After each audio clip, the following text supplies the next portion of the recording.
video, Raihan Afifah dan Al-Fajar akan menjelaskan tentang standarisasi jaringan nirkabel.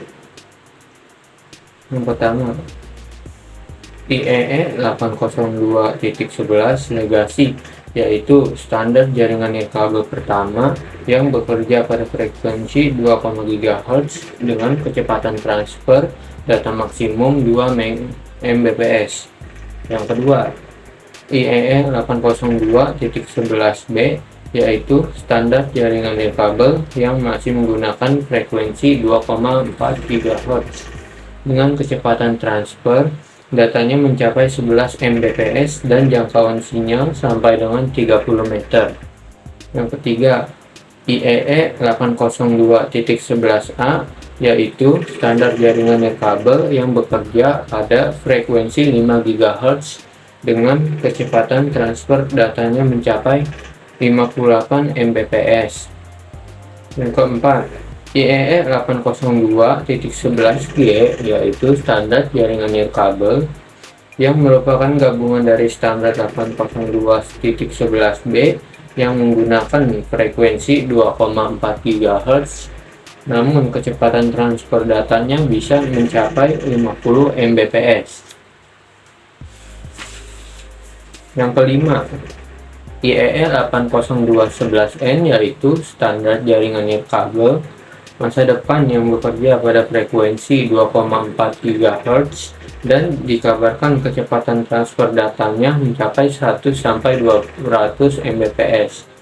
Yang keenam, IEE 802.11ac, yaitu standar jaringan nirkabel yang paling banyak ditemukan saat ini, bekerja pada frekuensi 5 GHz dan dengan kecepatan datanya mencapai 1300 Mbps. Yang ketujuh, IEE 802.11ax, yaitu standar jaringan nirkabel yang menawarkan kecepatan data sampai 10 Gbps atau 30-40% lebih cepat dibanding 802.11ac. Standar ini menggunakan frekuensi 2,4 GHz dan 5 GHz.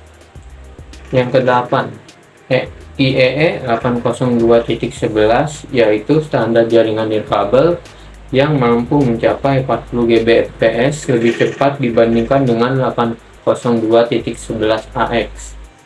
Standar ini menggunakan frekuensi 2,4 GHz, 5 GHz, dan yang paling baru adalah 6 GHz. Kelebihan dan kekurangan standar jaringan nirkabel 802.11.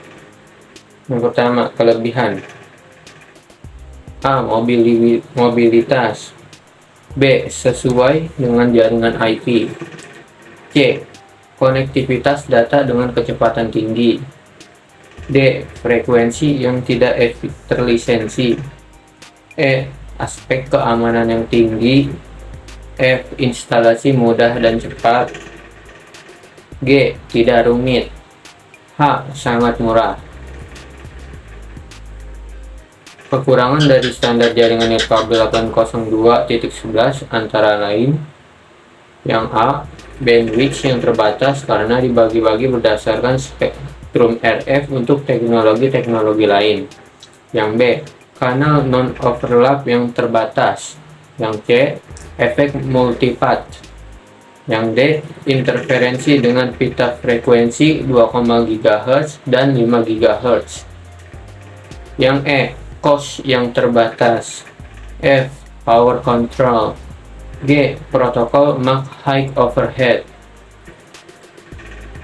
Sekian penjelasan dari saya, kurang lebihnya mohon maaf. Wassalamualaikum warahmatullahi wabarakatuh.